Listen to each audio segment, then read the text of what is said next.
Bienvenue dans Les Clés du Succès, le podcast des indépendants. Je suis Maureen Beillard, spécialiste en communication et marketing depuis 2012, passionnée par le développement personnel, l'entrepreneuriat et le business digital. Chaque mardi, je partage avec vous des témoignages inspirants de professionnels qui ont réussi et des stratégies concrètes pour vous guider dans cet incroyable voyage vers le succès.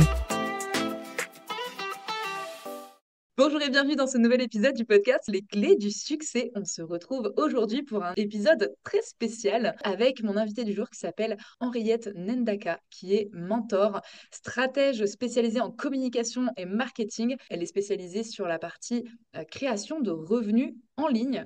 C'est la fondatrice de la plateforme Rebelle Créative qui touche près d'1 million de personnes. Et Henriette a été désignée parmi les pépites du Nouveau Monde par Le Grand Changement. Et ce sont plus de 100 femmes qui ont participé à ses coachings, à ses formations, à ses masterminds. Sa mission, c'est d'aider un maximum de femmes sensibles à prendre un rôle actif dans notre économie en leur donnant les bons outils, le bon état d'esprit et les bonnes stratégies. Henriette, c'est surtout l'organisatrice d'un séminaire qui va avoir lieu à partir de demain. Ce Tout séminaire, à il fait. s'appelle Brille. Vous m'avez entendu en parler depuis plusieurs jours.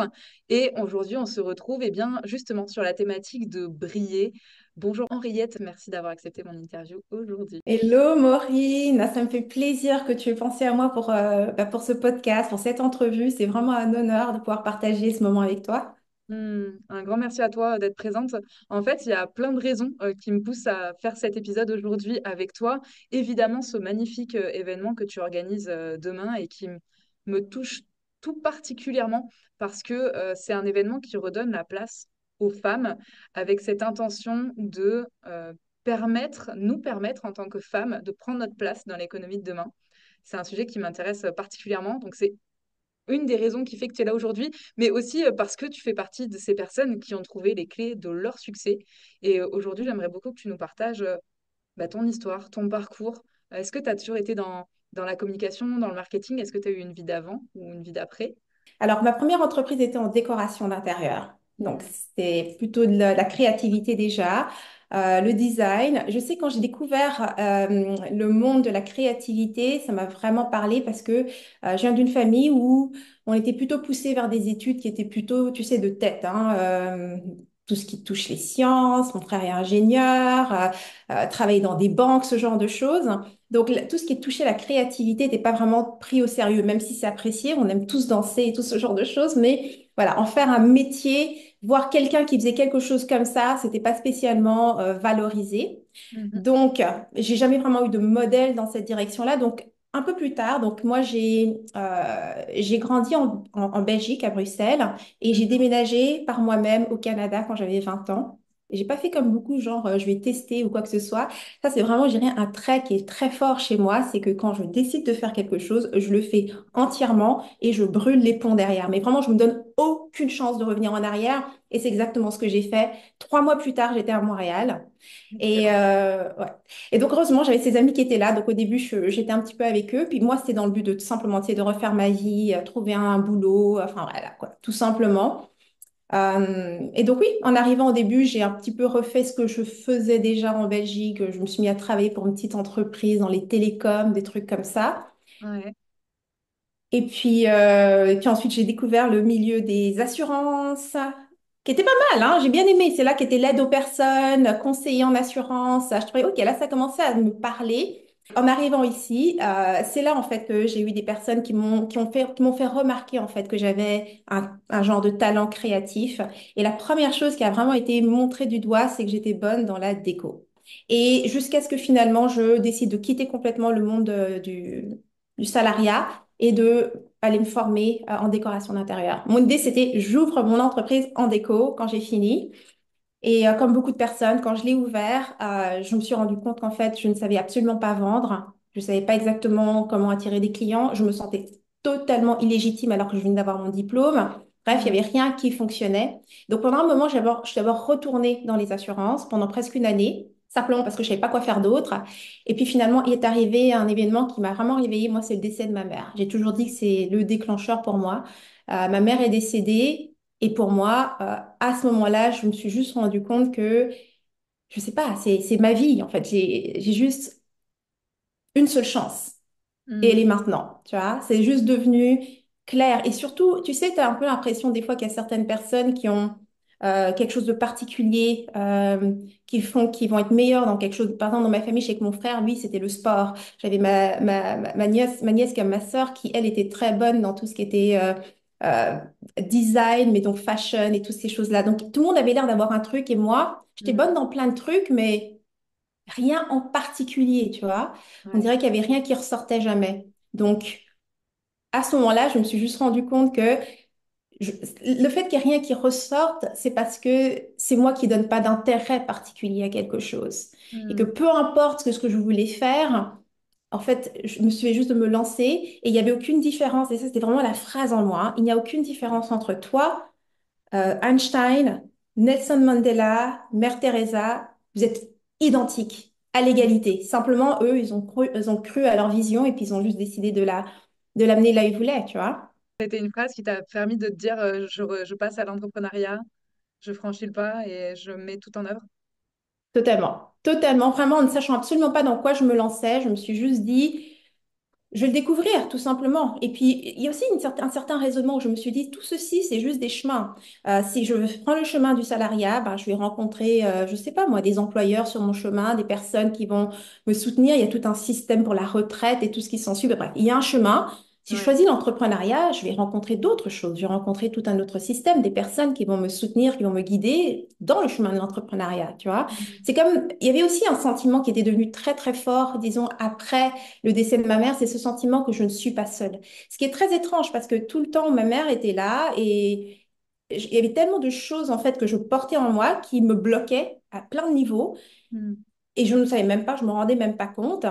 Et et en fait, c'est ça. Après le décès de ma mère, toutes ces choses se sont envolées, tout simplement. Elles se sont envolées et d'un seul coup, j'ai réalisé qu'en fait, je ne suis pas seule, je ne suis jamais seule. Et peu importe le chemin que je prends, je serai toujours soutenue. Et soutenue par quoi? Pas soutenue par la vie. Je ne flotte pas dans l'air, là. Je veux dire, la vie est là tout autour de moi. Donc, ça n'existe juste pas d'être seule. Et ça, franchement, ça m'a donné, moi, perso, vraiment un super courage. Je ne sais pas pour toi, parce que toi, tu es quand même au Mexique, là, je veux dire, est-ce que tu avais un système de soutien, toi, en allant là-bas? Pas du tout. Mais moi, c'était un enchaînement de prises de décision, mais pour le coup, très léger, quoi. En fait, mon dernier client en présentiel, c'était Laurent Marchand. Pendant 1 an et demi, j'étais manager, responsable, manager de ses équipes, responsable de com. Et Mhm. sur Montpellier, c'est le seul client que j'avais en présentiel. J'avais d'autres clients en ligne. Et en fait, quand ça s'est terminé avec lui, je suis partie. Mais vraiment, ça a été en l'espace de quelques jours. Et j'avais tous mes clients en ligne. J'ai toujours eu après développé ma clientèle en ligne, quoi. Et tu Ouais. connaissais personne au Mexique non plus alors? Non, au Mexique non plus. Bah, le Mexique, c'était une blague, en fait. C'était une joke pour partir au Mexique. Après 8 mois en Espagne, je suis revenue en France. J'ai dit, ouais, je vais partir en Thaïlande. Puis il y avait des gens qui me suivaient un peu sur les réseaux sociaux et tout ça. Je postais Digital Nomad jour 1, jour 2, jour 3. Et en fait, il y a quelqu'un qui me suivait. Enfin, il y avait des personnes qui me suivaient. Ils disaient, ah, t'as de la chance. Je disais, non, c'est pas de la chance, c'est un choix, en fait. Mais Ouais. tu peux le faire aussi. Et du coup, j'avais invité une de ces personnes qui me suivait à dire, bah, si tu veux un coup d'élan, je pars en Thaïlande, je repasse par Montpellier. Si tu veux, on fait le vol ensemble. On passe une semaine ensemble et ensuite, chacun fait sa vie, quoi. Il m'avait dit OK. Et au moment de réserver les billets d'avion, c'était casse-pied, en fait, les visas et tout. On a passé 1 heure. Moi, l'administratif, ça me saoule. Et j'ai dit, bon, écoute, Mhm. soit je trouve une agence qui le fait pour moi, soit viens, on va au Mexique. J'ai dit en rigolant parce que c'était à l'autre bout du monde, quoi, tu vois. Ouais, Et il a regardé, il me dit, c'est 6 mois sans visa. Je lui dis, ça te dit? Ouais, OK. Bah, quelques jours après, on était dans l'avion. Voilà. exactement. Tout à fait mon style. Moi, j'adore les choses comme ça. Et tu vois, tu parlais des clés du succès. Je pense que c'est une des choses, je pense, que je considère comme étant une des clés les plus importantes du succès pour moi, c'est la capacité d'agir sur les impulsions, assez Hmm. rapidement en fait. Ouais. Et je sais que de manière générale, on considère que c'est, comment dire, tu prends des risques, je veux dire, c'est trop insouciant. Tu vois ce que je veux dire? Beaucoup de personnes pensent qu'il faudrait tout planifier, tout calculer d'avance. Moi, quand je fais ça, je me Hmm. connais depuis toute jeune, c'est comme ça. Quand je fais ça, je reste coincée là. C'est aussi simple que ça. Hmm. Ce sera Dans jamais le l'inaction. bon moment. Voilà. Ce sera jamais le bon moment. J'aurai jamais assez d'informations. J'aurai jamais assez d'argent. J'aurai jamais assez de quoi. Je peux rester coincée là, vraiment, genre, à l'infini. Donc, j'ai Ouais. vraiment compris pour moi que quand j'ai envie de faire quelque chose, OK, je vais me donner une chance ou deux de planifier. Je vais essayer la manière, tu sais, habituelle. Je vais essayer d'organiser le truc, planifier, faire des recherches. Et puis, je vais tenter. Une fois, je tente, faux départ, ok, ça n'a pas marché. Je vais essayer une deuxième fois. Faux départ, ok. Au bout d'un moment, trois fois, ça marche pas. Là, tu vas me voir commencer à regarder. Là, c'est fini. Là, c'est fini. La planif, c'est OK. Telle date, je fais ça. Et là, quoi qu'il arrive, telle date, c'est ce qui va se produire, tu vois. Ouais, Et pour moi, ça a vraiment été quelque chose qui, jusqu'à aujourd'hui, c'est ce que je fais encore dans mon business. Donc, si je reviens un petit peu à cette époque-là, il y a eu deux décisions. La première, c'était la boîte de déco. Je suis ouais, allée comme ça. J'ai rencontré mes premiers clients un peu par hasard. Comme je t'ai dit, j'étais dans ce, comment dire, ce problème de légitimité. En fait, je me suis aussi, je me suis rendu compte, ça, je pense que beaucoup peuvent reconnaître ça. Je me suis rendu compte en commençant le métier que, en fait, je détestais mais carrément ce travail. Mauvais choix, ma fille, c'est pas du tout ton truc. Dans le sens où moi, j'ai vraiment un talent, mais il est visuel. Et je n'aime juste pas la décoration, parce que la décoration d'intérieur, c'est beaucoup, tu sais, sur le shopping. Et moi, je déteste faire du shopping. J'adore acheter, mais je déteste le shopping.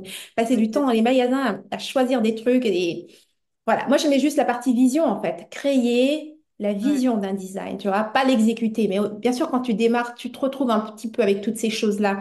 Et je crois mm, qu'un conseil que j'ai entendu à cette époque-là qui a vraiment changé ma perspective, c'est que quand tu commences quelque chose, ce que tu fais devrait être une chose super facile que tu peux faire sans avoir de l'aide, sans avoir de gens autour de toi, quelque chose que tu fais même dans tes moments, tu sais. Où tu n'as rien à faire en fait. C'est ton hobby et des trucs comme ça. Et ouais. cette phrase m'a tellement fait réfléchir parce que j'ai regardé autour de moi, à part deux, trois magazines et quelques livres que j'avais achetés parce que je voulais être prête pour mes projets, tout le reste de ma bibliothèque, c'était uniquement des livres de développement personnel, business, spiritualité. Dans mes temps libres, mais quand j'y, ah ouais, exact. Idem. Quand je lisais, mais j'avais des cahiers, je prenais des notes, je surlignais. Je veux dire, on aurait cru que j'étais à l'école, tu vois. Ouais, Et ouais. ça, je le faisais pour le plaisir. Tu vois. Je comprends, je compatis. Donc, c'est ça. Donc, en voyant ça, je me suis dit, en fait, je prends le mauvais chemin. Et je me suis acheté en plein dans un contrat avec un couple qui en fait était venu vers moi parce que j'avais déjà commencé à cette époque-là à appliquer un petit peu les stratégies que j'utilise aujourd'hui pour attirer les clients. Donc, je commençais à apprendre à vendre à ce moment-là. Et donc, Mhm. finalement, donc, ça a marché. J'ai attiré ces clients. J'ai commencé à faire le contrat avec eux. Je leur ai remis la première maquette. Et là, j'ai vu un peu leurs questions, ils comprenaient pas trop. Et puis, enfin bref, j'ai juste su à ce moment-là, tu sais quoi, j'avais besoin de me prouver que je pouvais le faire.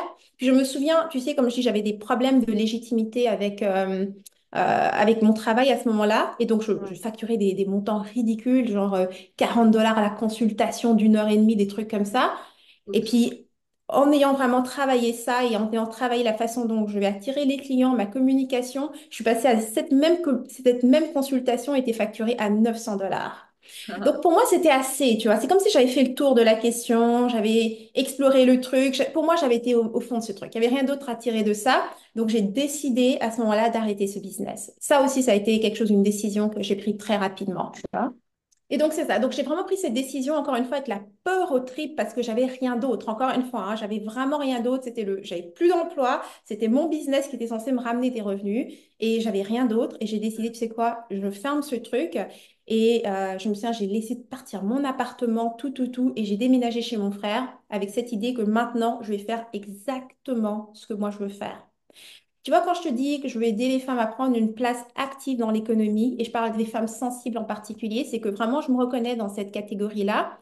Et à essayer de jouer les femmes, tu sais, sérieuses, carrées, peu importe, je sais pas, hein, comment tu veux les présenter, et j'ai rien contre, il y a pas, je fais pas de division entre les femmes.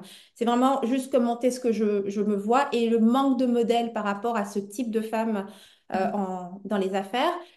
Je me suis dit, tu sais quoi? Ben, je vais le faire. Je vais le faire comme ça. Je vais être la femme que je suis et je vais commencer par partager simplement mes expériences. Tant pis pour les erreurs. J'avais une peur atroce quand j'ai commencé à écrire où je faisais plein de coquilles. Mon orthographe était pourrie. Il n'y avait pas de correcteur facile avant, hein. Mhm. Je fais aussi partie de ces gens-là. Je pense avec C'est une ça. dyslexie qui a jamais été diagnostiquée, mais qui est assez évidente. Voilà. Exact. Et puis tu sais que c'est marrant en lisant le livre de Julia Cameron. Tu connais l'histoire, le livre The Artist Way ou bien Libérer votre créativité. Non. Eh bien, ce livre, là-dedans, elle donne des étapes pour aider les créatifs. Et une des choses qu'elle disait là-dedans, c'est que la peur de faire des fautes d'orthographe est l'un des plus grands blocages pour les auteurs, pour ceux qui veulent publier des livres. Et ça m'a fait rire de voir que ce blocage était tellement important pour Ouais. beaucoup de créatifs, tu vois. Hmm. Donc, comme quoi, faut pas banaliser nos peurs. Elles sont vraiment sérieuses pour beaucoup de gens. Et bon, bref, peu importe, dans mon cas, j'ai décidé que c'est pas grave. J'allais affronter ça et puis j'allais juste le faire comme ça. Et donc, au début, c'est arrivé que quelqu'un me souligne, genre, Hey, j'adore ce que tu écris, mais putain, pourquoi est-ce qu'il va y avoir autant de fautes d'orthographe? J'avais trouvé ça gênant. Et puis après, j'ai pris un peu de recul et je me suis dit, mais pourquoi est-ce que, sous prétexte que je ne suis pas bonne en orthographe, je m'impose le chemin le plus difficile? Parce que oui, effectivement, les correcteurs n'étaient pas intégrés à tous les logiciels. Là, on parle il y a 10 ans, ok? Hmm. Ils n'étaient pas automatiquement intégrés dans les logiciels, mais il existait déjà à cette époque des logiciels de correction Hmm. comme par exemple Antidote, que j'utilise toujours jusqu'à aujourd'hui. Ouais. Et donc, tranquillement, comme ça, je me suis rendu compte que parfois, c'est toi-même, en fait, qui te rend le chemin plus difficile. Parce que je pense qu'il y avait quelque chose à prouver et à montrer, je peux surmonter ce truc, enfin bref. Mais je me suis juste rendu compte que je me rendais ce chemin plus difficile et que je pouvais au minimum utiliser un logiciel comme ça qui allait m'aider. Et c'est ce que j'ai commencé à faire. Et tu sais quoi? Même ce logiciel fait passer des fautes. Et en fait, tu sais, il y a même la Ouais. dictée à l'époque, je me souviens en France, il y avait la dictée nationale. Et il y avait souvent juste une seule personne qui faisait du zéro faute sur des milliers de gens Qui qui avait la prétention participaient. de passer ce truc-là. Déjà, donc qui déjà de base devait être bon, quoi. Bah, c'est ça. Ouais. Donc tu te dis, si sur des milliers de gens, il y a juste une seule personne qui finit par gagner parce qu'elle a fait zéro faute d'orthographe, c'est que c'est pas si évident en fait de d'écrire Hmm. sans laisser passer quoi que ce soit. Donc c'est ça, faire la paix avec les imperfections, je pense que c'est une des clés. Si tu peux pas te pardonner et si tu as constamment peur que les gens voient tes erreurs, c'est juste impossible d'avancer. Ouais. Impossible. Hmm. Hmm. Et du coup, à partir de cette décision d'arrêter une activité, de retourner du coup avec ta famille, enfin avec ton frère, du coup, Mhm. il vivait au Québec? Il vivait au Québec, tout à fait. Il vivait au Québec, il vivait un peu en banlieue. Et donc, je suis allée chez lui et je suis restée là, quoi, presque peut-être 9 mois, franchement, Ok. le temps de me retourner. De J'avais te lancé refaire. mon blog à ce moment-là. Et donc, je publiais. Je le faisais tellement sérieusement. Je publiais une fois par semaine et ça me prenait 3 jours. 3 jours rédiger un article blog. T'étais déjà rebelle Et créative à ce moment-là? non, même pas. À l'époque-là, j'avais juste ouvert une page. Je me souviens, WordPress avait je sais pas si c'est encore le cas, mais WordPress avait une version, genre, tu sais, où t'as pas de nom de domaine, rien du tout. C'est vraiment juste un site qui est comme par eux, là, tout simplement. Et Ok. donc, j'avais ouvert un site comme ça. Et puis, voilà, tout simplement, je publiais dessus une fois par semaine. C'était henriettenendaka.com. C'était ça, tout simplement. J'avais quand même acheté mon propre nom de domaine parce que j'avais entendu quelque part que ça faisait quand même plus sérieux. Donc, j'avais acheté Ouais. un nom de domaine. Je l'avais mis là-dessus. Et puis, voilà, j'ai fait ça pendant quelques temps. Puis ensuite, j'ai fait une petite pause. Parce que je me suis rendu compte que si je voulais le faire sérieusement, il fallait que je le fasse sérieusement, il fallait que je me donne les moyens de le faire sérieusement. Et c'est ce Mhm. que j'ai fait. Donc, j'ai déménagé de mon frère parce que je me suis bien rendu compte que je ne peux pas rester là. Ça tue ma créativité. Et puis moi, l'idée, tu sais, aujourd'hui, mon message, c'est créer la vie que tu veux vraiment. Hmm. Et la première chose pour être en mesure déjà de partager ce message, c'est de moi-même créer cette vie-là Appliqué. pour moi-même, tu vois. Ça va Ouais. pas arriver par hasard. Et donc, c'est ce que j'ai fait. Donc, j'ai déménagé chez mon frère, j'ai trouvé un nouvel appartement dans un quartier qui me plaisait bien et j'ai créé mon propre studio à l'intérieur de cet appartement parce que l'idée, c'était de faire des vidéos. Et tu vois, aujourd'hui, jusqu'à aujourd'hui, il y a toujours mes capsules inspiration qui sont toujours publiées sur YouTube. Mais donc, je les ai commencées la première fois quand j'en ai publié une, c'était en 2014. Wow. Wow. Génial. Magnifique. Et Ouais. du coup, comment ça s'est passé le développement de ton activité? Est-ce que tu as eu d'autres moments de plus down avec un business qui n'a pas fonctionné? Comment t'es arrivé aux clés de ton succès aujourd'hui, quoi? C'est tellement de up and down. Disons que la première chose que j'ai eu besoin de dépasser, c'était déjà de définir ce que voulait dire le succès pour moi. Parce qu'au départ, je cherchais à atteindre quelque chose que je voyais chez des coachs, des personnes en ligne. Et il y a 10 ans, il n'y avait pas énormément, le milieu francophone n'était pas très développé en ligne et encore moins les femmes entrepreneurs. Il n'y en avait vraiment pas beaucoup, hein. Je faisais vraiment partie des premières. Il y avait, je me souviens encore des quelques femmes qui étaient avec moi en ligne à ce moment-là. Et Hmm. donc, j'avais cette idée du succès. Beaucoup, c'était soit, tu sais, les chiffres, les 6 chiffres, avoir un certain nombre de personnes qui te suivent, voilà, à publier un livre, d'être, tu vois, reconnu dans des médias populaires, des trucs comme ça. C'était un petit peu tous les milestones, les trucs que j'essayais d'atteindre et qui allaient définir mon succès. Et dès l'instant où j'ai en fait arrêté de regarder ces choses et que je me suis dit, en fait, qu'est-ce que ça veut dire pour toi ton succès?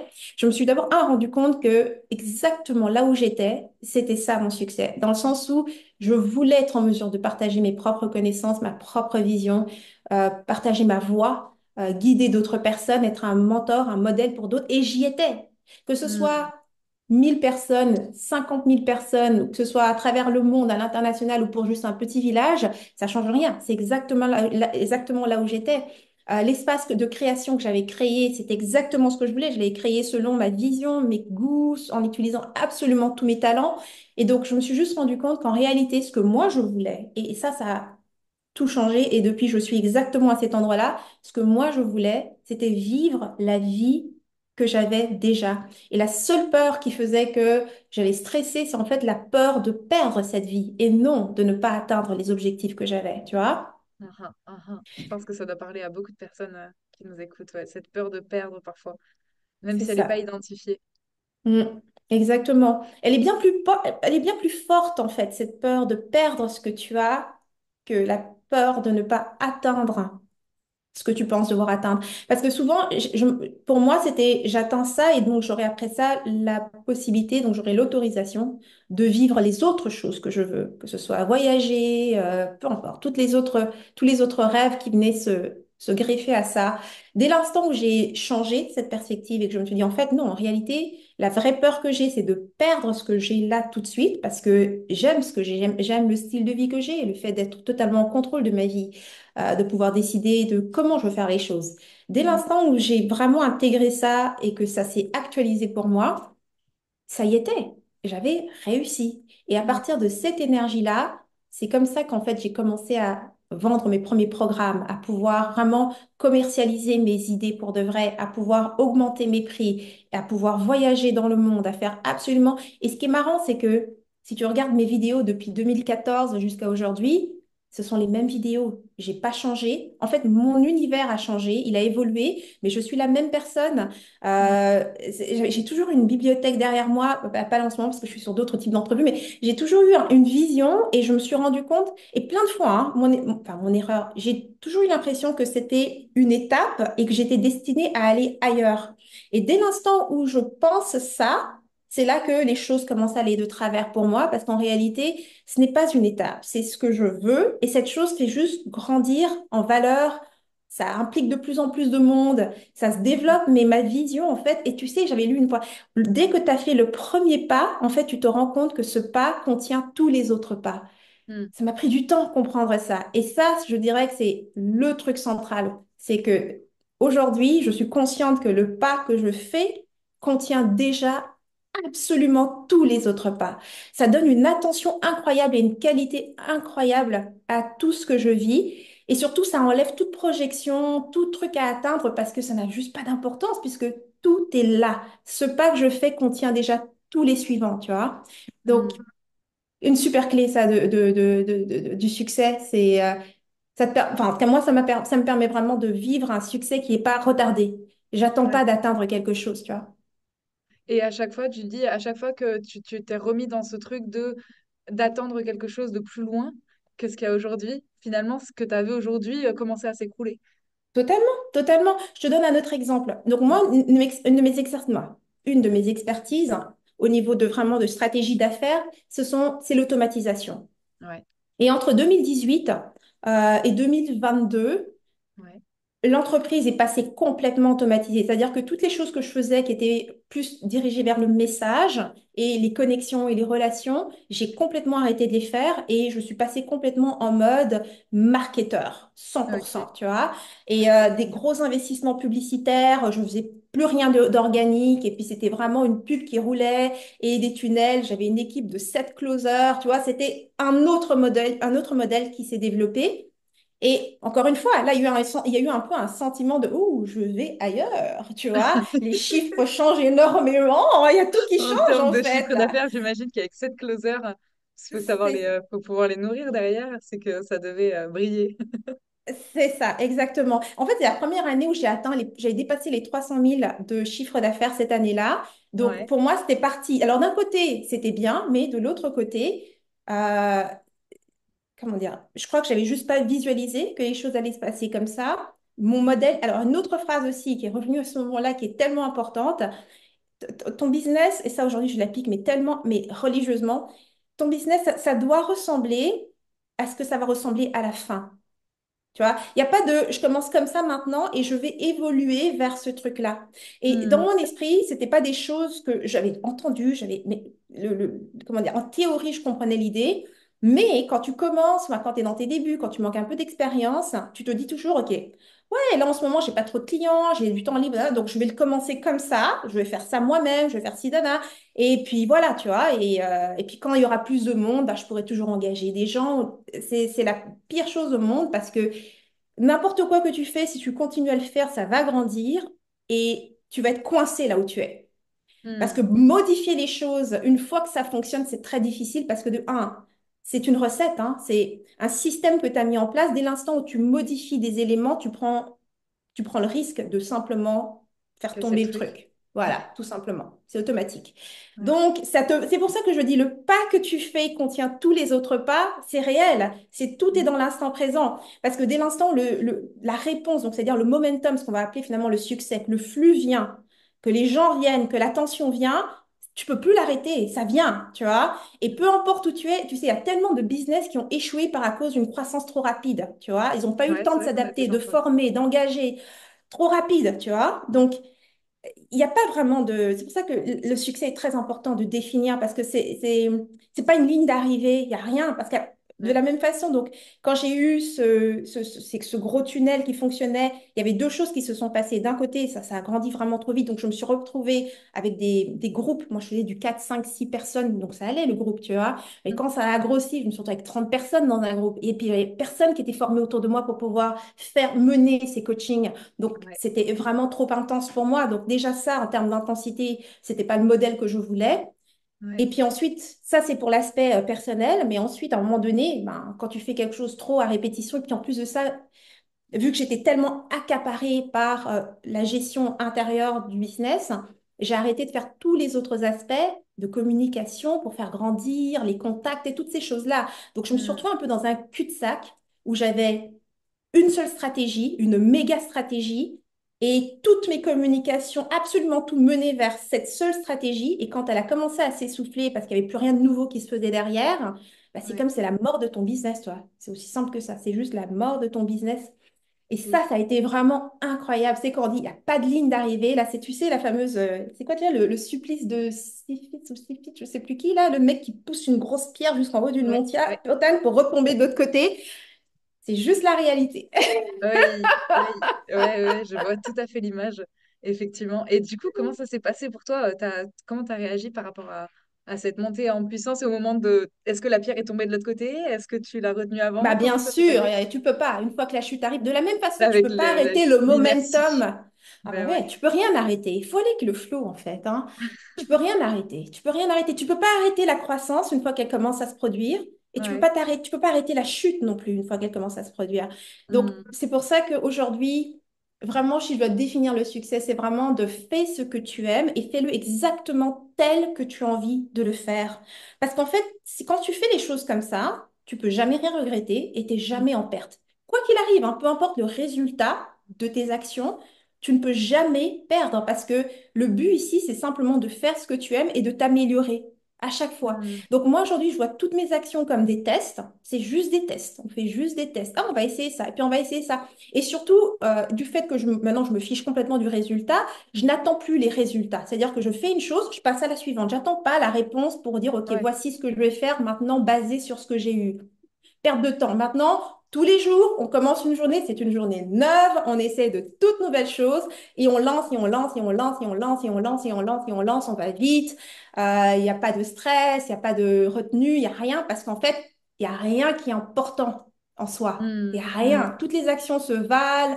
Tu peux jamais te tromper parce que c'est jamais fini. Il n'y a pas de ligne d'arrivée. Il n'y a rien à atteindre. Bref, tout est maintenant. super. Et après, tu as quand même, tu as des équipes qui travaillent avec toi, tu as des engagements financiers. Aujourd'hui, tu peux pas te permettre de faire 0,8 chiffre d'affaires pendant plusieurs mois d'affilée, j'imagine. Euh, Comment tu as réussi à mettre en place quand même, on va dire, ces premiers paliers de sécurité? Tu... Mm. Parce qu'il y en a malheureusement qui nous Ouais. écoutent et qui n'ont pas ça. Ouais, je comprends totalement. C'est marrant comme à un moment donné, tu sais, quand mon méga tunnel, cette stratégie a commencé à s'effondrer, ça a été une déception, mais je te dis pas, Maureen, une telle déception parce qu'il y avait vraiment un sentiment de yes, Hmm, tu sais, je suis en train de le faire, tu vois. Et ça a été une telle déception. En fait, la chose la plus difficile a été de lâcher prise sur cette stratégie. Cette stratégie était tellement bonne, tellement forte. Et elle était, en fait, imagine un petit peu, tu vas au casino, tu as une bonne main, tu mhm. vois, et puis ta main change et tu n'arrives pas à Ouais, lâcher, tu vois. Et bien, c'est ouais, exactement ça que ça fait, tu vois. C'est quand c'était vraiment une bonne main, puis c'est les résultats, tu sais, la pub, hein, c'est ça, tu investis un, tu en reçois 4 5 hein, donc il n'y a ouais. rien qui est comparable à ça. Mais c'est pas une stratégie pour... ton business ne peut pas reposer sur la pub ou une D'accord. stratégie publicitaire. C'est des éléments que tu vas utiliser à certains moments. Aujourd'hui, en tout cas, si je devais coacher quelqu'un, je devais me coacher, je dirais, ouais, s'il y a des moments ponctuels que tu vas utiliser pour booster certaines campagnes, des trucs comme ça, mais de mettre ton business au complet sur le mode publicitaire, le problème de la publicité, c'est qu'il y a un bouton, il y a une switch, hein, Mm, on-off. Et mhm. le jour, tu peux plus, parce que c'est des investissements aussi très importants, le jour, tu peux Ouais. plus investir à la hauteur. Et puis, il faut pas oublier, plus tu investis, plus ça augmente. Ça augmente, ça augmente, ça augmente, parce qu'il y a de plus en plus de compétition sur ta niche, sur les gens, parce que les gens voient ce que tu fais, hein. C'est aussi simple que ça. Tu le fais, d'autres Mhm. personnes rentrent, et donc les prix augmentent, augmentent, augmentent, augmentent jusqu'au moment où l'investissement, faut, toi, donc, c'est un jeu qui est assez particulier. Quand tu rentres dans les stratégies publicitaires, ça devient vraiment juste un jeu de chiffres et de chiffres et de chiffres. Et donc, Ouais. la déception était vraiment, vraiment forte. Et, euh, et je me suis dit à un moment donné, tu sais quoi, je laisse tomber. Je crois que c'est bon là. Je crois que je suis arrivée au bout de ce que je pouvais faire. J'abandonne. J'ai vraiment, quand on dit lâcher prise, j'ai lâché. J'ai dit c'est bon, je laisse tomber. J'abandonne. Vraiment là, j'ai quitté mon business. J'ai été travailler. J'ai trouvé un emploi pour une agence. Je suis devenue Ok. directrice de compte dans une agence marketing. Ça a duré 2 mois. Ok, c'est bon. J'ai eu le feu juste après qui est revenu parce que j'avais oublié c'était quoi. En fait, pour moi, j'étais en train de vivre Ouais. un cauchemar à ce Mhm. moment-là. Et dès que j'ai pris un emploi, c'était le thrill, c'était de passer les entrevues, puis d'avoir ce poste de gestionnaire, c'était cool. Mais dès l'instant où j'ai été engagée et que l'emploi a commencé, alors que je travaillais de la maison, j'ai vraiment vu mon âme s'en aller. Mais littéralement, la personne que Mhm. j'avais construite sur des années a disparu à l'instant même. Je suis comme redevenue la fille totalement égarée que j'étais il y a comme 15 ans, tu vois. Wow. Et c'était vraiment tellement que, en fait, ce contraste a été vraiment énorme pour moi parce que ça a réveillé ma flamme, ça a tout réveillé, ça m'a rappelé, en fait, mes débuts, ça m'a rappelé pourquoi je me suis lancée là-dedans avec tellement de passion et qu'est-ce que je voulais apporter. Parce que j'étais tellement axée sur ce que j'avais perdu que j'avais complètement oublié ce qui m'avait fait prendre ce chemin, tu vois. Et Ouais. donc d'avoir fait ça, donc ça a duré 2 mois, c'était juste assez. Parce que tu sais, d'imaginer, je savais c'était quoi le travail que j'avais à faire. Mais tu sais, quand tu imagines, on travaille beaucoup, hein. Quand tu imagines le chemin, je savais que vu que ma communication s'était essoufflée sur ce truc, j'avais tout un travail de repositionnement à faire, de communication. Je savais, j'avais l'expérience, c'est bon, je savais que c'était parti pour au moins 12 à 18 mois de travail, de communication pour recréer une nouvelle Mhm. opportunité, tu vois. Mais T'allais changer j'étais ton offre? T'allais changer ton bah offre? oui, Comment c'était? Ouais. il fallait parce que quand tu as fait de la pub, le truc avec la pub, c'est que c'est pas du relationnel, hein. Donc, j'avais plus de contenu réellement, j'avais plus de contenu de communication, je faisais de Ouais. la pub. Donc, il y Ouais. a zéro relationnel là-dedans. Alors, à partir de là, fallait que je recrée le relationnel, fallait que je recrée mes connexions avec mon audience, ma communauté et toutes ces choses-là. Je connectais plus avec eux.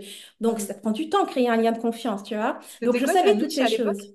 C'était quoi Elle n'a ton pas positionnement? changé. Elle n'a Ok, pas c'est toujours la changé. même. Heureusement. Mais c'est ce que tu vois, c'est ça que je dis, il faut faire les choses bien dès le début. Parce que tu vois, de 2018 à 2022 à peu près, je fais de la pub. Donc, je connecte plus trop avec mon audience. Ouais. Tout ça s'écroule. Je reviens donc quelque part en arrière, 2000, je reviens en 2017 en fait, Ça a et quand je même duré vendais 4 plus. ans, cette histoire de pub à fond, quoi. Ah, totalement. C'était 4 ans comme ça, hein. Et tu vois, j'avais plein de produits. À l'époque, quand tu es plus dans l'organique, il faut faire de la diversité parce que pas répéter tout le temps la même chose. Mais entre 2018 et 2022, je vendais un seul programme, rien d'autre, tu Ok. vois. Ah ouais, ouais. Donc, fallait revenir à une certaine diversité. Donc, qu'est-ce qui m'a aidé? Bah, c'était d'avoir tous ces... j'avais créé plein de produits, en fait. Tu sais, avant, je travaillais beaucoup déjà. Donc, j'avais plein de produits, mais ils étaient un peu en décalage parce que là, 2017, dernière fois que j'ai été marketée, on est Ouais, en 2023, 22, fin 2022, en fait, quand ouais. je reviens vraiment. Donc là, il faut refaire tout le marketing, retester chaque marketing pour chaque produit, voir comment ça répond, tout ça pour remettre tout ça au goût du jour de 2024 par rapport aux problématiques actuelles, le langage. Attends, il y a eu plein de changements. Il y a eu le Covid, les confinements, Oui, l'intelligence artificielle. Il y a eu toutes ces choses qui sont passées, tu vois. ah ouais, c'est clair, c'est clair. Et donc aujourd'hui, en fait, c'est que tu proposes des formations en ligne, tu as des packs de formation que tu vends, formation en ligne. Est-ce que tu vends de l'accompagnement individuel?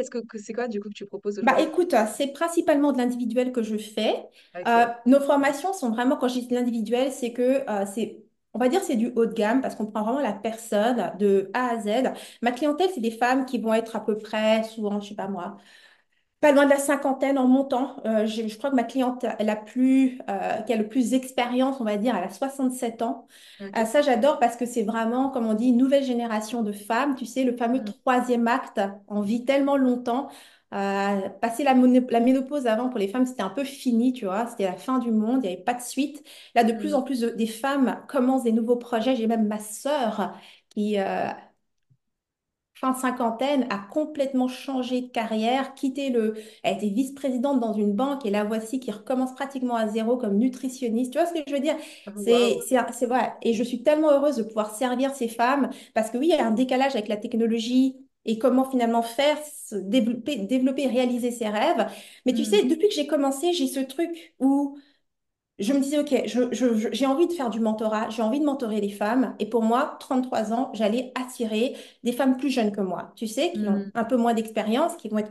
Et naturellement, j'ai toujours attiré une clientèle, des femmes qui étaient beaucoup plus expérimentées Ouais. que moi et qui connectaient avec mon message. Et on dirait que Mm. plus j'avance en âge, aujourd'hui j'ai 42 ans, eh bien aujourd'hui ma clientèle continue d'avoir plus d'expérience que moi tu vois, de vie. Donc, mais oui, donc parler un peu de cette stabilité, c'est pour moi, ça a vraiment été la stratégie de prix que j'ai appliquée. Même quand je me suis complètement arrêtée, Maureen, j'ai Ouais. quitté, j'ai balancé mon business, je suis allée ailleurs, l'argent continue Salariat. à rentrer. Ouais, Mhm. l'argent continue à rentrer parce que j'avais une stratégie de prix qui était tellement solide que oui, même quand il n'y a pas eu de vente pendant 1 mois, 2 mois, 3 mois, moi j'ai constamment des rentrées d'argent parce que j'ai une bonne stratégie de prix. Si tu vends un produit, disons, à C'est-à-dire ça. 500 euros, Ouais, je te c'est donne un ça. exemple concret. Si tu vends un produit à 500 euros, la personne te paye 500 euros peut-être en une fois, c'est bon. Le mois prochain, il faut recommencer le travail pour avoir d'autres clients. Mhm. Quand tes forfaits sont plus haut de gamme, donc moi, mes forfaits vont se situer entre 5 et 20 000. Bah, Mhm. une fois qu'une personne va prendre, je sais pas moi, un forfait, même si elle prend une entente en 6 fois ou en 5 fois, ça veut dire qu'automatiquement, il y a une certaine répétition dans la rentrée d'argent. Donc, Mhm. même quand toi, tu t'arrêtes ou que tu n'as pas d'entrée, moi, c'est ça que j'adore. Moi, je déteste faire tout un travail pour un petit résultat. Je me dis, tu sais Ouais. quoi? Vendre, c'est vendre, hein. Et ça, c'est le truc que j'enseigne toujours à mes clients. Vendre, c'est vendre. Que tu vendes un produit à 100 euros ou un produit à 10 000 euros, tu dois activer le même niveau d'énergie pratiquement pour être en mesure de vendre. Ouais. Donc, tant qu'à mettre cette énergie là-dedans, moi, je Autant me mettre dis, dans je vais aller 50 chercher euros. le maximum possible à Ouais. chaque fois que je dois le faire. Tu Ouais, vois? c'est clair. Et ça, c'est pour moi ma vision toujours. Alors, c'est sûr et certain que vendre un produit à 100 euros et un produit à 10 000 euros, c'est pas exactement la même communication, c'est pas la même durée dans la communication. Mais moi, Mhm. je trouve ça beaucoup plus encourageant, motivant, inspirant de à chaque fois qu'il y a une vente que Charlotte dans mon équipe dit, OK, on a fait une vente, bah, que cette vente, elle est conséquente. Autre chose qui est aussi importante par rapport à ça, je travaille pas seule. Quand tu n'as pas des prix, quand tu n'as pas une stratégie de prix qui est suffisamment solide, tu te retrouves souvent livré à toi-même, à devoir travailler seule. Ça veut dire trouver Ouais. l'énergie pour toutes les choses seule, t'inspirer toute seule. s'il n'y avait pas mon équipe, je ne serais même pas motivée à travailler comme je travaille. Mon Hmm. équipe me donne envie de me dépasser parce que j'ai envie qu'elles atteignent leurs rêves, j'ai envie qu'elles réalisent leur rêve qui est de travailler comme elles le font, d'être dans une équipe qui leur, tu sais, voilà, de travailler avec Rebelle Créative et de pouvoir payer leurs factures, vivre indépendamment parce qu'elles aiment ce qu'elles font en collaborant avec moi, en ayant leurs propres entreprises. Ce sont toutes des choses qui, moi, me motivent énormément. Donc, créer des opportunités comme ça qui vont être à chaque fois qu'il y a de l'argent qui rentre dans l'entreprise, c'est pas juste, ouais, super, Henriette s'est fait de l'argent. Non, c'est vraiment une équipe là-dedans qui vit grâce à ça. Et puis surtout nos Ouais, clientes, le niveau de service qu'on est en mesure de donner à nos clientes parce qu'on a les c'est moyens clair. d'aller chercher tel expert pour faire ça. On peut te faire ton site web, on peut te faire si toutes les choses que nos clientes ont besoin en développant leur entreprise. Plutôt que d'être formées et ensuite d'être livrées à elles-mêmes, à devoir trouver les outils et puis se débrouiller avec l'ordinateur, on prend tout ça en charge pour elles. Donc, c'est vraiment Ouais. quelque chose de complet. Il y a une véritable satisfaction à faire ça, tu vois. Ouais, bien sûr, c'est clair que quand tu vends un produit à, à quelques centaines d'euros, même moins, et quand tu Mm. vends un produit à plusieurs milliers d'euros, en tant que, bah, pour délivrer le service, c'est sûr que c'est pas la même énergie qu'on a envie de consacrer, la même attention, la même qualité de prestation. Exact. Ça, c'est clair et net, quoi. Et Ouais. donc, du coup, Rebelle Créative, ça a commencé quand, finalement, au niveau chronologie? En chronologie, je te dirais que les premiers produits, bon, ça dépend. Si on compte au niveau de la communication, 2012. Ok, Si on compte au niveau de la communication, ça a commencé en 2012, mais réellement, les revenus ont commencé en 2014. Ça m'a pris ok, 2 ans pour être en mesure de commencer à vraiment générer de l'argent de manière régulière. Avant hmm, ça, j'avais testé un truc que j'avais vendu comme à 80 dollars, tu sais, rapidement. ouais, Mais c'est important, je donne toujours cet exemple parce que ça m'a...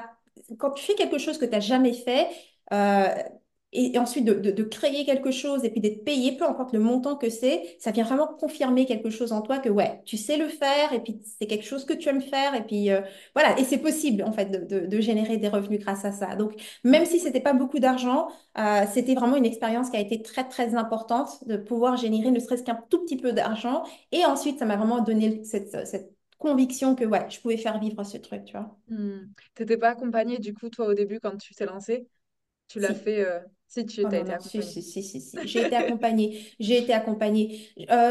Les premiers mois où j'ai commencé, j'ai eu la chance de rencontrer un coach dans un événement pour entrepreneurs que je faisais beaucoup à l'époque avec les chambres de commerce et des trucs comme ça, tu sais, les trucs Ouais, locaux. ouais, Et j'ai rencontré là-dedans un mec qui m'avait un petit peu introduit à tout cet univers en ligne. À cette époque-là, je faisais rien en ligne encore. Il m'a introduit à tout ce qui était en ligne. Et en même temps, il a commencé à me coacher un petit peu, tu vois, à m'expliquer un petit ouais. peu, bon, bah voilà, où est-ce que j'étais en train de faire les choses pas de la bonne façon au niveau de la vente, comment est-ce que je me positionnais, et toutes ces choses-là. Donc, ça a été le premier coaching que j'ai eu. Puis ensuite, j'ai investi dans une formation en ligne avec Marie Forleo, pour ceux qui Ok. connaissent. Et elle, ce que j'ai aimé chez elle, c'est surtout son identité. C'était pas spécialement ses stratégies, même si elles sont très bien. C'était vraiment elle avait vraiment cette approche de mentor qui me plaisait, parce que c'est ce que moi j'avais envie d'apporter. Et puis voilà, je me suis formée même quand j'ai commencé à vraiment me spécialiser dans les tunnels de vente, j'ai d'abord Mhm. pris une formation sur les tunnels de vente pour ensuite. Alors, à chaque fois que j'ai pris une formation, et je me rends compte que ce n'est pas pour apprendre à faire la chose. C'était pour apprendre à la vendre. Ouais. Ouais. Ok, très très intéressant ça. Et du coup, plutôt avec des mentorats ou plutôt avec de la formation justement 100% digital, 100% en ligne? Oui, ben, il y a eu justement celle avec qui, par exemple, Marie Forleo, c'était une formation digitale 100% en ligne. Ok, Le premier coach avec qui j'ai travaillé, c'était vraiment en personne, c'est quelqu'un ici à Montréal. Elle, c'était digital 100% en ligne. Et puis les autres, j'ai eu aussi un coaching avec, je me souviens, Laura Wright, qui, elle, est une experte dans les ventes. Et je me souviens que j'avais été la voir parce que moi, j'étais dans mes tunnels. Et à un moment donné, tu sais, à chaque fois que tu as une stratégie et que tu rencontres des difficultés dans ta stratégie, tu commences à regarder un petit peu à côté, tu vois. Tu te dis, peut-être que ça pourrait être plus simple, peut-être que ça pourrait être si, tu vois. Tu commences un peu à ouais, regarder à côté. Et elle, c'était la sales ninja. Et, euh, et c'est ça. Donc, elle avait une stratégie que je ne savais pas. C'était un peu mystérieux, mais tu savais que ça n'avait rien à voir avec les tunnels de vente ou ce genre de choses. Donc, mhm, je me sens que c'était l'un des coachings les plus élevés que j'ai pris. C'était un mentorat mastermind, c'est plus de 20 000 dollars américains mhm. pour une année. Et je suis arrivée là, et tu sais, comme je dis à chaque fois que je prends un coaching, hein, c'est réellement pour mieux vendre ce que moi, je sais déjà faire. Parce que je suis arrivée là, et ces coachings, j'étais comme, OK. Et je regardais et j'étais, OK, c'est ça 20 000. OK, c'est bien de savoir, c'est ça 20 000. Et c'était du groupe principalement. Elle disait qu'on pouvait prendre du privé, mais tu voyais bien qu'elle avait vraiment ce truc qui était. Elle semblait complètement dans une espèce de charge mentale, pas bien. Et sa stratégie était difficile. C'est ce qu'on appelle, elle appelait ça comment déjà? Reach out en fait. C'était le fait de aller à froid en fait. C'est comme des appels à froid, mais seulement sur Internet, tu vois, de faire des messages privés aux gens. Et puis elle avait tout un script. Bref, j'ai jamais exploré vraiment sa stratégie parce que je me Mm. souviens que dans les masterminds, souvent quand les gens posaient des questions sur justement la vente par des tunnels, elle disait genre, bah, demandez à Henriette. Et puis elle disait comme, mais est-ce que vraiment cette licorne, elle existe? Parce que beaucoup de gens se Mhm. disent qu'à la fin, c'est pas tout à fait vrai. On vend, tu sais, une idée aux gens, mais qu'en réalité, l'automatisation comme ça, c'est pas possible, tu vois, parce qu'elles ont essayé. Blablabla. Puis moi, je dis, ah bah ouais, ça, c'est pas une licorne, c'est Alors, réel. est-ce qu'il existe justement, ça fait partie aussi des sujets que je voulais aborder aujourd'hui. Est-ce que c'est vraiment possible de vendre tout en automatique? Sous quelles conditions? Pourquoi certains ça Hmm. marche, d'autres ça marche pas? Est-ce que tu peux nous donner Hmm. des infos justement un peu là-dessus? À 100%. Déjà, de un, ça marche. Mais l'automatique, je pense qu'il y a quelque chose d'un petit peu romantisé. C'est pour ça que j'ai utilisé le mot automatique, je me souviens. Je parlais avec justement un ami, en fait, le mari de ma sœur. C'est un entrepreneur qui a très bien marché en Italie. Il a même revendu son entreprise à plusieurs millions. Et je me souviens quand je lui parlais de ça, il me disait, c'est fou, les entrepreneurs qui parlent tous de revenus passifs, ils me disent, il n'y a rien de passif dans un business, tu vois. Et Hmm. j'étais totalement d'accord, et c'est comme ça qu'en fait, j'en suis arrivée avec ma stratégie qui s'appelle revenu automatique, parce que automatique ne veut pas dire passif. Il y a Hmm. beaucoup de travail derrière. Par contre, moi, ce que j'adore avec l'automatisation, et oui, c'est possible à 100%, mais ça veut juste pas dire je travaille pas et je me Hmm. grille au soleil. Ouais. C'est vraiment juste ça qu'il faut absolument dissocier les deux. Mais ça dépend aussi à quel niveau tu veux ton automatisation. Ma Hmm. première automatisation que j'ai faite, j'avais une petite formation qui était vendue à 500 $ et c'était une pub et je me souviens, je faisais genre un webinaire par mois, juste un, et je faisais la Mhm. présentation, encore une fois, toujours avec la pub, je faisais mes ventes et voilà, et ça me faisait mes ventes. Mes ventes variaient entre 5 10 000 par vente. Donc, ça me donnait un revenu à la fin de l'année qui était autour des 80 000. C'est Ok. bien, mais il ne faut pas oublier qu'il y a quand même l'investissement publicitaire et tout, mais c'était confortable. Je voyageais, je fais mon loyer, je manquais de rien, j'étais bien, tu vois. Et Hmm. réellement, la semaine des 4 heures, c'était pas loin de ça. Je travaillais très peu parce que réellement, c'était tu lances une pub, les inscriptions se font, toi tu fais juste gérer la pub, t'assurer que bah, tout va bien, que les inscriptions se font, que tu Tu es gérais t'es le tes pubs nombre de toi-même personnes. d'ailleurs? Ou Ah oui, t'avais oui, déjà à une cette équipe? époque-là, Ouais. non, non, à cette époque-là, je suis encore seule. J'ai juste une assistante virtuelle qui m'aide à faire deux, trois trucs, tu sais, au niveau design, des trucs comme ça, mais je gère ma pub, je gère les clients, je fais tout toute seule, tu vois, à cette époque-là. Ok. Et c'est pas beaucoup d'ordre parce que en plus, c'est une formation qui est plutôt passive. Donc, il n'y a pas de coaching de groupe dedans ou quoi que ce soit. C'est une formation qu'ils achètent, ils font le cours. Le problème, encore une fois, c'est que je t'ai dit, quand tu fais quelque chose à répétition, c'est comme si Facebook te donne en fait au début un petit truc pour te donner envie de continuer. Donc au départ, je me souviens, il y a longtemps, ok, les conversions étaient peut-être à moins d'1 dollar, 61 centimes, des trucs comme ça. Puis ça a Hmm. augmenté, c'est passé à 2 dollars la conversion, 3 dollars la conversion, 4 dollars la conversion. Donc tu penses bien qu'à ce moment-là, avec une formation qui est vendue à 500, de plus en plus, ta marge, elle commence à diminuer, tu vois. C'est Ouais. là que j'ai dû arrêter cette stratégie d'automatisation. Mais c'était déjà une automatisation et surtout cette automatisation-là, vu que j'avais pas d'équipe, j'avais rien, ça me laissait vraiment énormément de temps libre. Vraiment, Ouais. je foutais rien de mes journées, littéralement. Littéralement. Ensuite est venue la deuxième phase de l'automatisation où là, j'ai compris, OK, si je veux vraiment monter ça, il va falloir un forfait qui tient la route. Il va me falloir une équipe parce que ça veut dire à ce moment-là que je ne peux plus vendre juste par une présentation. Il me faut des closers parce que je vais vendre du haut de gamme. Et donc là, il a fallu rajouter d'autres personnes. Et c'est comme ça que j'ai donc créé mon méga tunnel à un moment donné avec 7 closers. Et là, les investissements publicitaires étaient beaucoup plus importants, mais les forfaits commençaient à partir de 2 500 en montant. Hmm. Hmm. Et du coup, par acquisition, par client, ça te coûtait à peu près combien pour donner une idée? Écoute, ça a commencé à moins de 100 dollars, ce qui était très bien, parce que Ouais. on revient quand même avec... Ça a commencé à moins de 100 dollars. Et je te dirais que quand vraiment mon tunnel, j'ai dû l'arrêter, c'est qu'on était arrivé à plus de 500 dollars, je pense, à la conversion. Pas au niveau de Ok. la pub, Ouais. pas au niveau de la pub même, c'est juste le nombre de comment dire? Combien de Excuse-moi, rendez-vous, c'est ça etc. exactement. C'est comme le coût publicitaire. En fait, c'est surtout Mhm. quand Apple a changé quelque chose avec ses tracking, là, c'est là que les coûts publicitaires sont passés de. C'était déjà cher, hein, c'était quelque chose comme 8 à peu près à l'époque. Et Méta, ça ouais. a sauté à du 30 $, des trucs comme ça, la conversion. Mais après, Et tu parles c'était. de 2022, non?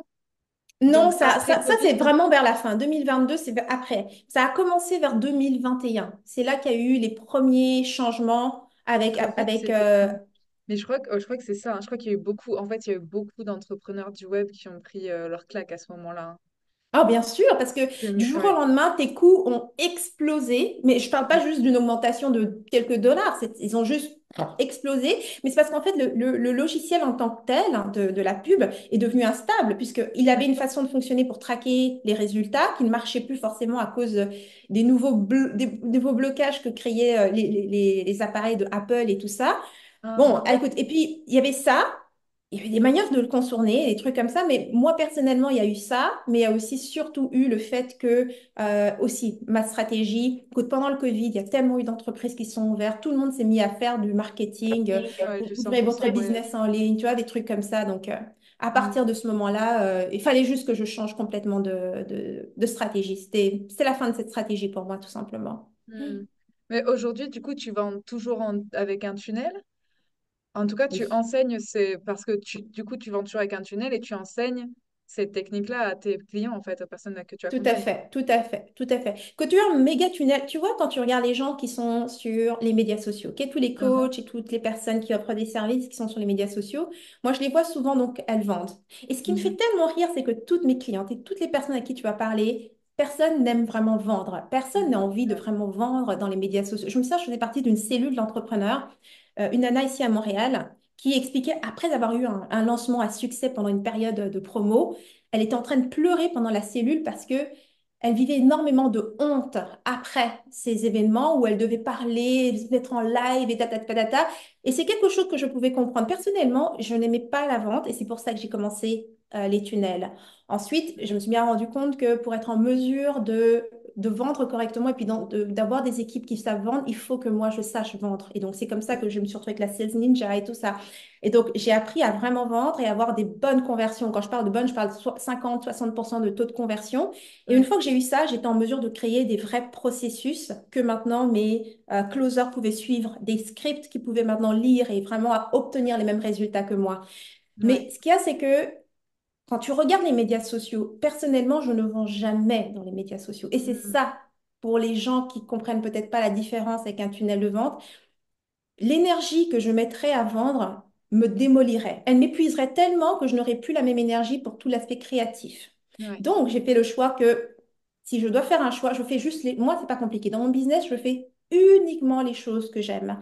Donc, je préfère créer une page de capture avec ma designer. Dans mon équipe, j'ai quelqu'un qui m'aide à faire ce genre de choses, parler du concept, visualiser le truc, créer le contenu de la page, créer le contenu d'un cadeau, offrir, parler de mes cadeaux, parler de mes événements. Voilà ce que Mhm. moi je fais dans les médias sociaux. Ouais. J'inspire, je donne, c'est tout ce que je fais. Mais derrière, les gens s'inscrivent, ils rentrent dans mes tunnels, ils sont dans ma newsletter et c'est là que la vente se fait et uniquement à ma newsletter. Je ne Mhm. fais jamais de vente publique, ce n'est juste pas mon style. Ouais, ouais, ouais, ouais, super. Et donc, du coup, la newsletter permet de savoir, en fait, la personne permet lui permet d'identifier si oui ou non elle a besoin d'aller plus loin, elle a besoin d'un accompagnement plus précis. Et j'imagine que ça passe Ouais. toujours par un appel, du coup. Bah oui, ou même pas. Des fois, on a des plus petits trucs, des choses qui sont beaucoup moins, tu sais, TDD. en termes de prix, moins importants, et donc forcément, ça Ouais. nécessite même pas un appel. Mais ce qu'il y a, c'est que en étant dans la newsletter, je m'assure que je suis pas en train de parler à des gens qui en ont. Il n'y a rien de pire que En de parler à effet. des gens en sachant qu'ils ont aucun intérêt pour ça, tu vois. C'est horrible. Mm. Moi, juste l'idée dans ma tête, c'est comme prise de tête. Donc, je préfère m'adresser à des gens qui sont intéressés. Que tu sois prête à acheter ou pas, Mm. problème. Mais une chose est certaine, c'est que quand tu reçois des propositions de ma part, et puis qu'on se comprenne, j'adore inspirer, mais quand je vends, je vends. Si je dois Mhm. t'envoyer un mail par jour, pendant 10 jours, je vais le faire. Si je dois t'envoyer 2 mails par jour, je vais le faire. J'ai aucun Ouais. problème avec ça parce que j'ai segmenté. Quand quelqu'un reçoit un mail de ma part, c'est parce qu'il l'a demandé. Il est venu, il a Ouais. téléchargé quelque chose, il est en interaction avec moi. Et donc, quand je lui envoie des messages, il y a des fortes chances que ça l'intéresse, tu vois. Donc, pour Bien moi, sûr. tout ça, c'est vraiment de l'alignement. Toute Mm. personne, c'est pas parce que tu es dans ma liste qu'automatiquement, dans mes contacts, que ça veut dire que tu vas recevoir toutes mes offres.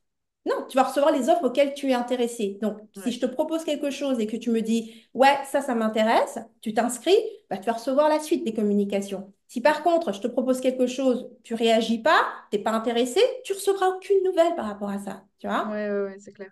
Ouais, super Je intéressant. Et du pense coup, que ça c'est permet d'être, la comme tu dis, façon. aligné. Ouais. Mais ouais, t'es aligné, t'es bien, tu sais que tu... Comment dire? Je pense pas qu'il faille s'excuser de vendre ou quoi que ce soit. Mais par Mm. contre, je pense qu'il faut trouver la façon qui fonctionne pour chacun. J'ai longtemps résisté à ma propre stratégie. Tu vois ce que Mm. je veux dire? Parce qu'il y avait une part de moi qui était, ouais, mais c'est trop de travail, blablabla. Et puis en fait, je me suis dit, ok, t'as le choix. Non, c'est pas compliqué, hein? T'as vraiment le choix. Tu peux soit faire ça, du travail créatif, créer une page de vente, créer du texte, créer des communications, créer des emails, créer là, ou tu peux aller à froid, envoyer un mail à quelqu'un, lui proposer de parler avec, ou tu peux aller faire des lives sur Mm. Internet en sachant pas du tout qui est là et en espérant connecter avec quelqu'un. Il y a une époque de ma vie, j'ai fait ça. Donc, je ne suis pas en Mm. train de descendre, de minimiser ça pour les autres. Il y a une époque de ma vie, j'ai fait ça. Aujourd'hui, par rapport à mon énergie, je me trouve bien plus efficace quand je peux rester au niveau de ma vision. C'est là que je suis puissante. Quand je Mm. reste dans ma vision, que je travaille uniquement dans la vision et pas dans l'exécution, à faire les ventes ou aller faire des lives pour faire des ventes je ne fais pas d'exécution publique, je ne fais pas ce genre de choses, c'est pas là que je brille le plus pour Mm. moi. Mm. Super intéressant. Est-ce que, dernière question par rapport au tunnel, et ensuite j'aimerais beaucoup qu'on parle de brille. Est-ce qu'il y a une étape du business d'une personne qui fait qu'elle peut passer à l'automatisation? Ou est-ce que dès le début, selon toi, c'est possible d'automatiser alors qu'on n'a encore jamais vendu? Moi, je pense que tu dois commencer le plus tôt possible parce que c'est il y a une forte résistance à créer les éléments d'un tunnel. Très forte Ok. résistance. Donc souvent, ce que je recommande, c'est de toujours de te... Sers-toi de la première fois où tu fais une chose. Comme je dis, chaque pas contient tous les suivants. Sers-toi de la première fois où tu fais une chose parce qu'il y a l'enthousiasme de l'inconnu, de la nouveauté, de l'excitation, il y a toutes ces choses-là. Sers-toi de la première chose que tu fais comme étant le modèle pour toute la suite.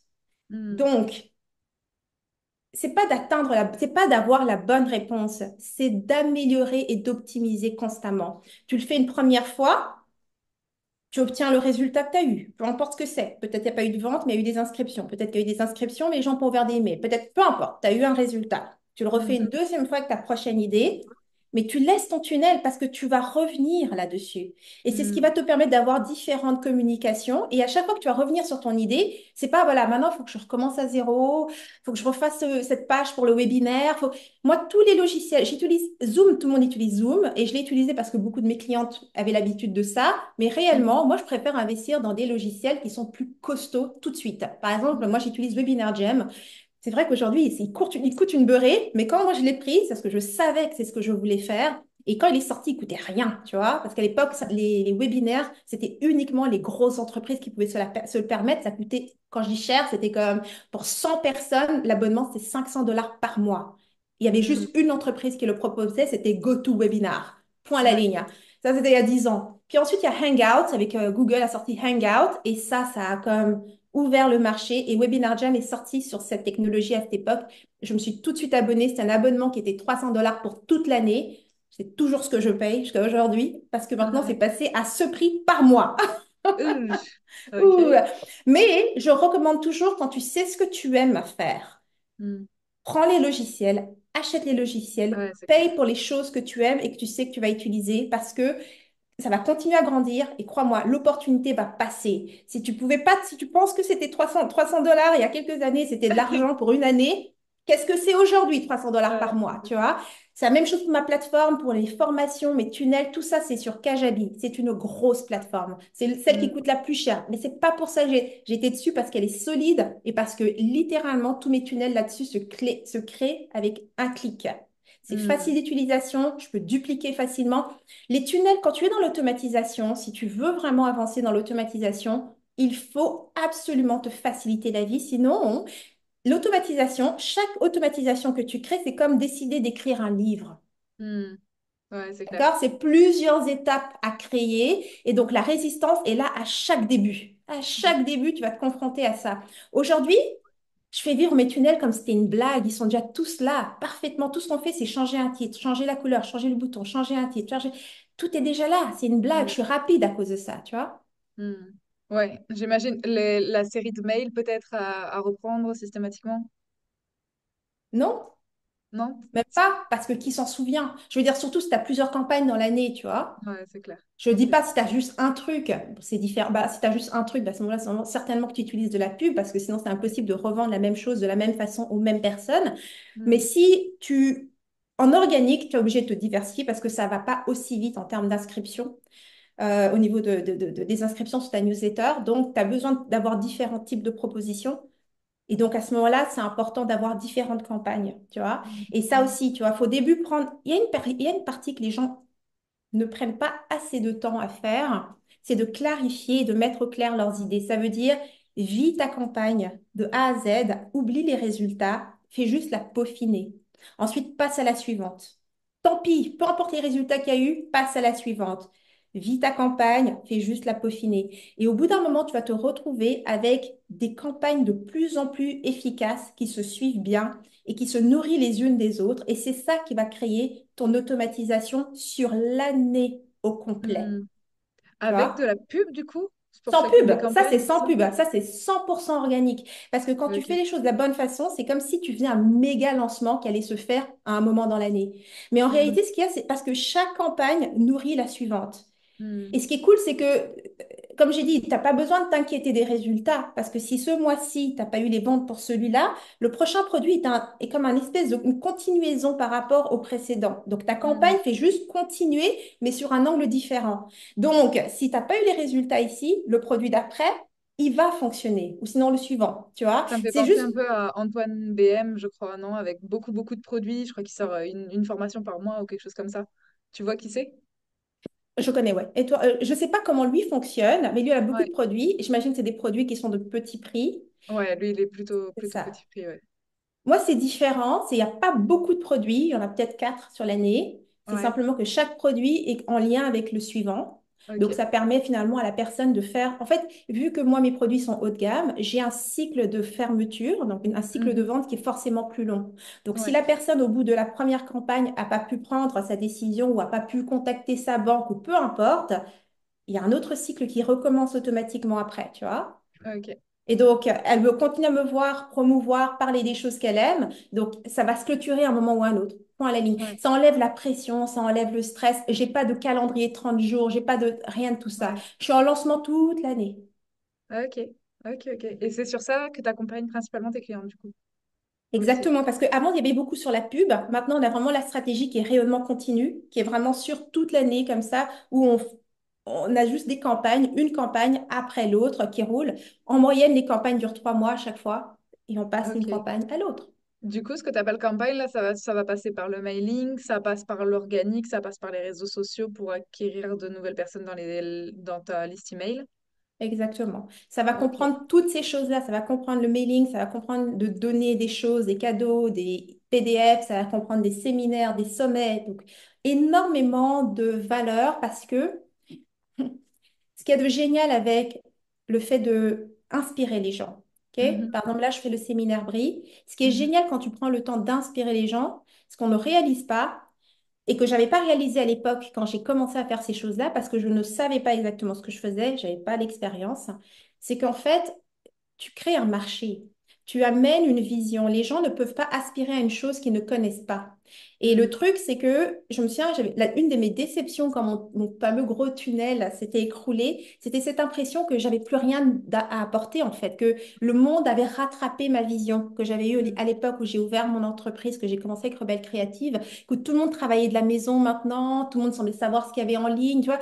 J'avais donc mhm. cette perception que le monde avait rattrapé ma vision et que j'avais donc plus rien à apporter. C'est pour ça que cette expérience dans cette agence marketing a été extraordinaire de voir qu'en fait, ah non, ils ont juste pris ce qui se passait dans les bureaux, ils les ont mis derrière un ordinateur, mais c'est pareil, avec la même structure, le manque d'humanité, enfin, rien n'a changé, tu vois.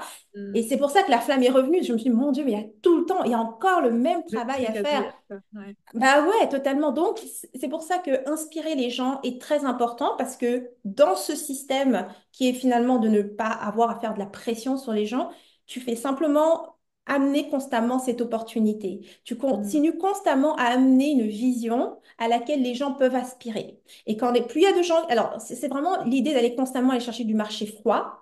Mhm. Et Ok. ensuite, quand ils te connaissent tranquillement, à travers toutes tes différentes campagnes, ils finissent par comprendre ta vision et ça se réchauffe tranquillement jusqu'au point où ils sont en mesure. Là, je sortais d'un coaching aujourd'hui, un mentorat en fait avec une nouvelle cliente et elle me disait, Mhm. moi, je t'ai rencontré en 2008 dans une entrevue avec Mallory Malmasson, pour te dire, tu vois. Mais c'est comme ça pour toutes mes clientes, hein, toutes, hein. Elles me connaissent Wow. depuis longtemps et puis elles ont attendu des années avant d'acheter. Wow. Ok. Incroyable, incroyable. Alors, Brille, du coup, ce séminaire qui a lieu du 18 au 20 septembre, est-ce que tu Ouais. peux nous parler un petit peu de ce séminaire? Est-ce que c'est la première fois que tu fais le séminaire Brille? Est-ce que tu en as fait d'autres auparavant?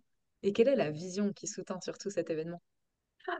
Ah là là là là. Alors, j'ai fait d'autres événements qui étaient beaucoup plus petits. Je te dirais que celui-là, c'est notre plus gros événement que l'on fait avec 15 conférencières.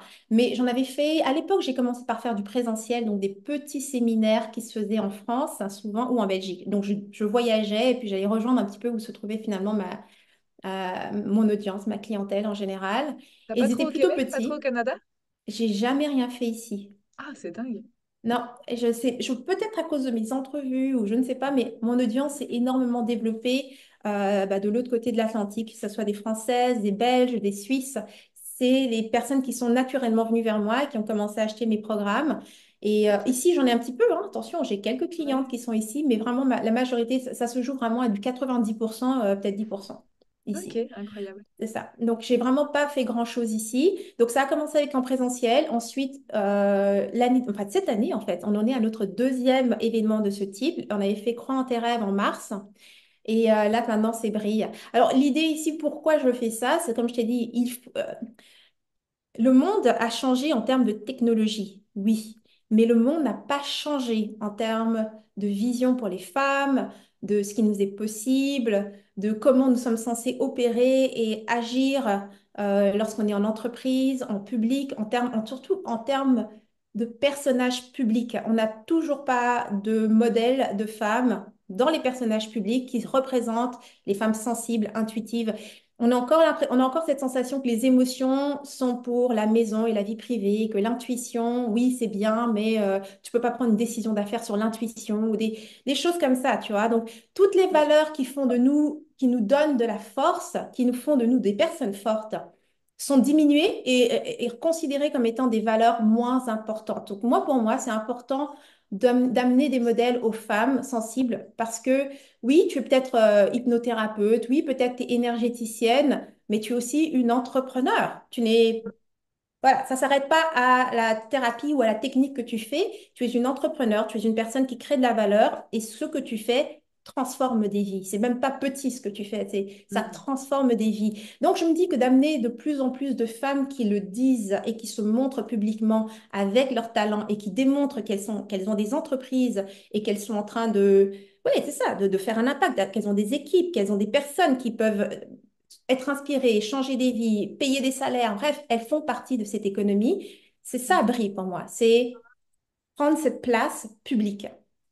Magnifique, super. Et donc, le premier événement, c'était comment? Le premier événement que tu as organisé avant Brille? Crois en tes rêves.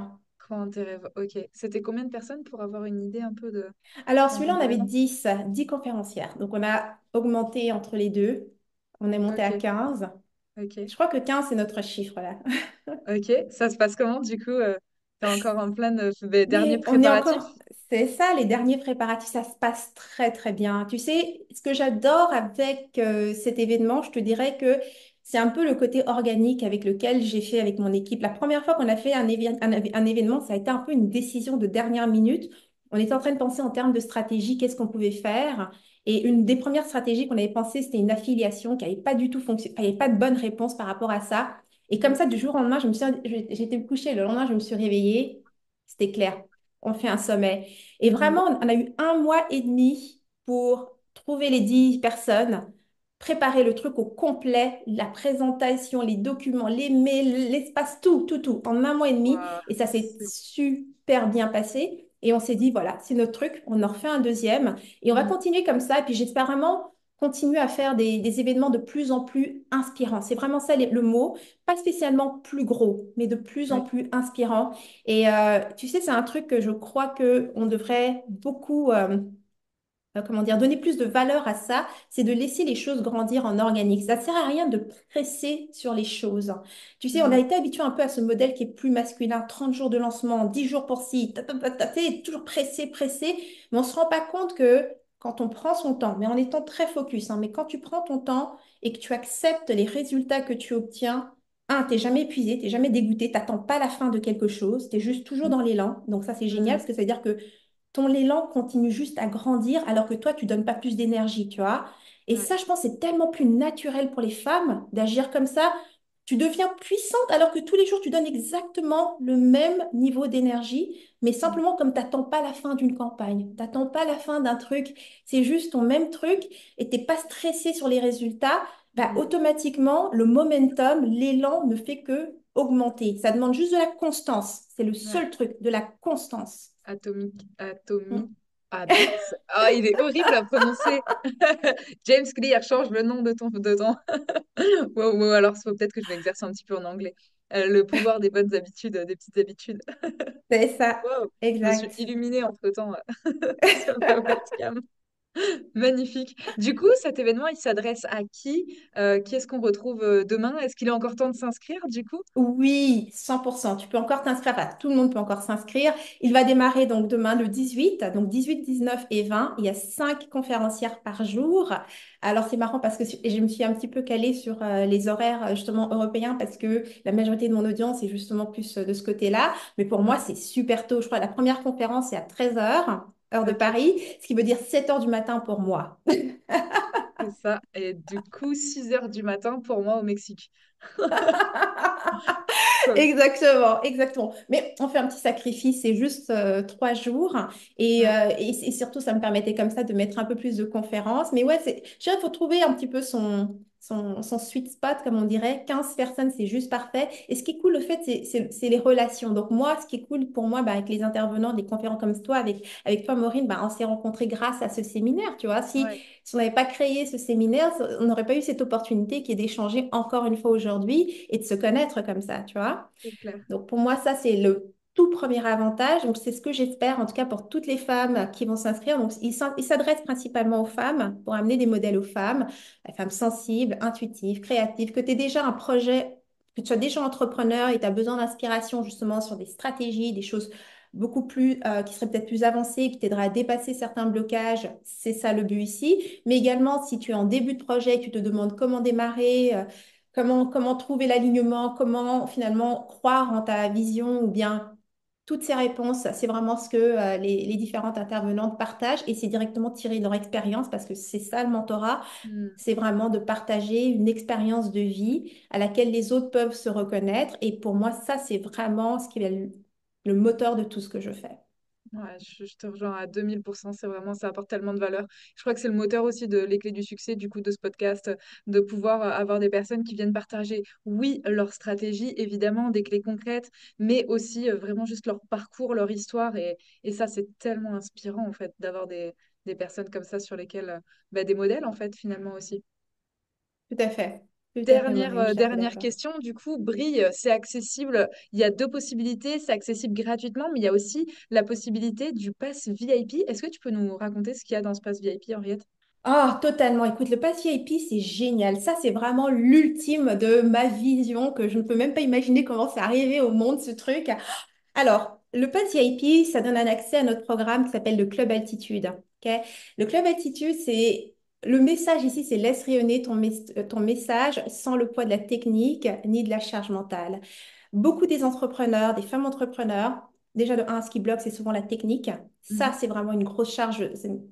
grosse pression, un gros stress parce qu'elles ne s'en sortent pas avec la technique. Donc, avec Ouais. le club Altitude, avec le Pass VIP, tu auras accès donc à du soutien technique dans ce club en temps réel. Il y a du coaching également. Donc, on parle de tous ces aspects. Si tu veux créer un podcast, il y a un coaching pour ça. Tu veux créer un site web, il y a un coaching pour ça. Tu veux apprendre sur les tunnels de vente, il y a un coaching pour ça. Donc, il y a vraiment tout plein de coaching là-dedans. Il y en a un tous les mois. Et des outils euh, pour la productivité également. Ça, c'est Ok, super. Oh mon Dieu, j'arrivais tellement pas à m'organiser quand j'ai commencé. Alors, il y a des outils de productivité. Il y a également des génial. services directement, par exemple, juste de base. Tu as la possibilité qu'on s'occupe en fait des publications pour tes médias sociaux. Donc, on ferait 2 publications à ta place par semaine, ce qui va te donner Ok. tout de suite la régularité, surtout pour celles qui résistent à cette régularité. Eh bien, on Ouais. met ça en place pour toi et on s'occupe de faire ces publications à ta place. Qu'est-ce qu'on fait d'autre? Ah oui, Ouais, c'est vous aussi les un espace de produisez? C'est matching. c'est tout ça, c'est au choix ou en fait, quand on rejoint VIP, on a le droit à tout ou on On a le droit choisit à dans le tout. menu? On Et a le droit à waouh, tout ça. extraordinaire, Tout extraordinaire. ça, tout ça, tout ça est là directement. Il y a aussi l'accès à des mentors. Donc, c'est une plateforme de matching. Donc, dépendamment de tes besoins, on peut ça c'est toi qui demandes bien évidemment, mais on peut te mettre avec un mentor. Et puis, encore une fois, ça fait aussi partie du Club Altitude. Et tout ça, c'est Waouh, un seul prix, un abonnement de 97 euros par mois. C'est sur 6 mois ou sinon 497 euros et tu as accès à tout ça. en Et paiement ça, on illimité. peut offrir ça parce qu'on a l'expérience de nous faciliter ce genre de choses, ce qui fait qu'on peut l'offrir à plein de femmes. Extraordinaire. Ça veut dire que pour les personnes qui payent en une fois, en gros, pour moins de 500 euros, elles peuvent avoir des publications 2 fois par semaine, C'est plus les ça, mentors, plus toute la technique. Incroyable. tout à Bon, fait, bah tout voilà, à je crois fait. que C'est vous du savez ce qu'il jamais vous vu. reste à Je te le faire. dire tout de suite que Ouais, c'est ce clair, genre je de me choses, dis, c'est mais du jamais vu. c'est, on dirait Free qui débarque sur le marché français avec un forfait à 2 euros qui vient éclater le marché. Exact, c'est Bon, ben l'idée. voilà. Eh ben, vous savez ce qu'il vous reste à faire, les amis. Inscrivez-vous pour le séminaire BRI. On se retrouve demain, donc, pour les différentes conférences. Merci beaucoup, Henriette, ben, pour cette interview et puis aussi pour cette opportunité de nous proposer quelque chose d'aussi dingue que le séminaire BRI. Oh, merci de m'avoir invitée. Je suis vraiment heureuse d'avoir pu participer à cette entrevue. Franchement, c'est une joie énorme de partager mon expérience. Merci, merci à toi. À très vite pour un prochain épisode, les amis. Bah, à demain, en fait, hein, pour briller. Vous l'avez compris, il n'existe pas une, mais des clés du succès. Chaque parcours est unique, mais les fondations restent les mêmes. Découvrez-les gratuitement sur lesclésdusuccès.fr. Et on se retrouve mardi prochain pour de nouvelles sources d'inspiration. C'était Maureen Béillard sur LCS.